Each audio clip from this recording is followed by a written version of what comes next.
Guys, welcome to another video, SB Executions. Today we'll be reviewing the LBX. The LBX, one of the best bikes out in the market right now. Actually, it used to be. Now it's pretty underpowered for the price of $5,000, but there is a ton of mods for it. The Surron comes with a 6 kilowatt peak motor, which will give you 46 miles an hour top speed. But the display will show 50, but it is off. And that is unlocked. The 2024 versions and up come with it fully unlocked out of the factory. All right, now let's talk about the battery. The Surron LBX uses a 60 volt 40 amp battery that lacks power. And the 2025s come with the same size battery, but with an 8 kilowatt peak motor. Surron LBX comes with a 48 tooth sprocket in the back with a 13 sprocket, small sprocket down here. Same thing as the 2025s. Pretty nice. Later in the video we'll be talking about pros and cons. The Surron LBX also comes with a really comfortable seat. It's very cushy, not as grippy, or it lacks grippiness, but it comes with really squishy suspension. One of actually the best suspension to come on a stock cockpit real quick. It'll come with only a 2-switch key ignition and a charging port for your phone, USB-A. It also comes with a speedometer, 2 power modes, sport and eco mode. This mode would only let you go 30, and this would unlock the whole power of the beast. And underneath it is a horn. The brakes are really nice. I really like the brakes on stock. Same with the rear. They don't do the clicking sounds, but they deliver good power braking power. But the brakes do wear out fast. Now, the Surron LBX. So this is the plug to plug into your battery. Now this will be different. This is actually the only plug in the 2024s. They've changed the design in the 2025s, and then before 2024, 2023 models, they would have the I'm not sure what, Q8 adapt power plug thingy. So we're gonna put the adapter, we're gonna put the battery in now. So I can hold it.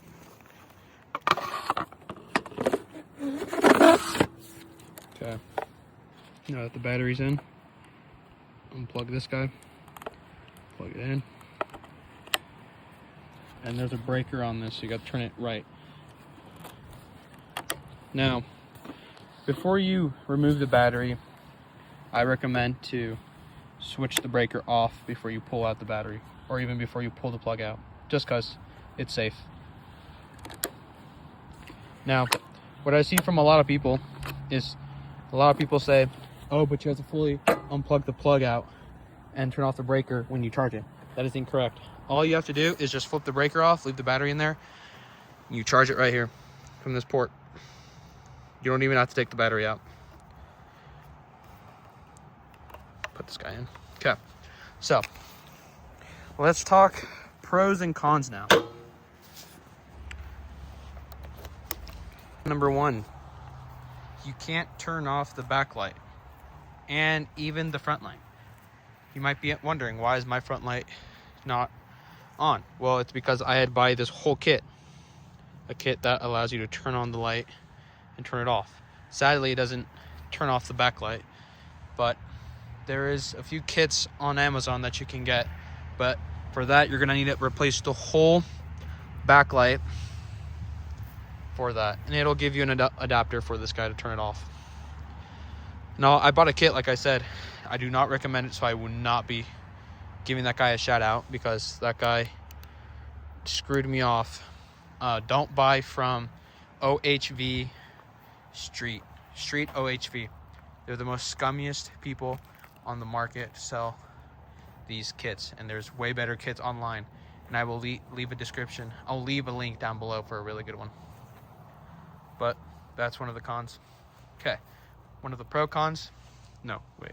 For a pro, they come with really nice suspension, amazing front forks, and a really nice cushy seat. Now on YouTube I see a lot of people complaining that it's not good and that the X3s are better. Well, we've raced a ton of X3s and they are the same speed, but the Surron is a little expensive, but it'll be worth because it comes with better suspension, better rear suspension, and a better, more comfortable seat in the back. When the X3 is a lot cheaper, it goes the same speed, but it's also very uncomfortable to ride as it comes with really crappy suspension on the front and the rear. And not only does the seat on the back have little as that much of cushion, it's basically sitting on plastic, and it's terrible for long rides. Okay, let's talk about the second con. Second con is these tires do not last long. As you can see, this guy is almost fully smooth, but that might also be my fault as I did a few burnouts. But still, before I even did burnouts, they did not hold up didn't hold up too good. And as for the fronts, they're doing a lot better, but they used to be a lot thicker, a lot knobbier, higher, but they've been worn down. And actually, fun fact, these suspensions actually come on the Vetra. Pretty cool. I believe this is a 19-inch wheel, front and back, or I might be wrong. It might even be a 16-inch, but I'm gonna stick with 19. And if I'm wrong, it'll be a caption there. Talk about pros. This bike weighs like nothing compared to other competitors. The Talaria is heavier than this guy. This is the lightest on the market as of now. It weighs about 146, which is crazy with the battery in it, and it's very mobile, so you can go in tight spaces where it wouldn't be possible with a big, heavy bike. It gives you more confidence when the bike is light. Now, for the other con is the battery life is not the best, as it is a 60-volt, 40-amp battery. It is pretty outdated for the time of now, as other competitors now include a 72-volt in every single bike. As a Falcon includes a 72-volt. E-Ride includes a 72-volt. The Talaria MX-5 includes a 72-volt. And other brands include 72 volts. Except the X3. X3 is still a 60-volt. Now we're sitting on the Surron. Now, I wanted to say this is probably a pro, but also can be a con. The bike only goes 46 miles an hour, but the speedometer will say it'll go 50, but GPS-wise, it only goes 46. This is a great beginner bike, as it only goes 46 miles an hour. To upgrade and get faster top speeds, you need to upgrade the battery to a 72-volt from Tri Batteries or an EBMX battery. You're going to have to upgrade the motor, or else you'll melt the motor. And for you to even run the bike, you're going to have to get a new controller, which can go up to $1,000. Every piece to upgrade power mod is over $1,000. That's why. Now, for the question most people ask every single Surron rider is, should I buy a Surron LBX in 2025? Now, this may make people mad, but I want to make reviews that are true and honest. And that is that if you're willing to spend more than what you need to get 60 or 70 miles an hour, you will be spending around almost $10,000 on mods. Like, as I said, you will need a new motor, Social Motors, or an EBMX motor, or a Torp motor. And then, for that, you're going to need a controller, as the controller is the brain of your bike and tells how much power it needs to power the motor. And of course, other components too. And those they're not cheap. Now, for the juice, you're going to need a 72-volt battery if you want to increase your top speed by a lot.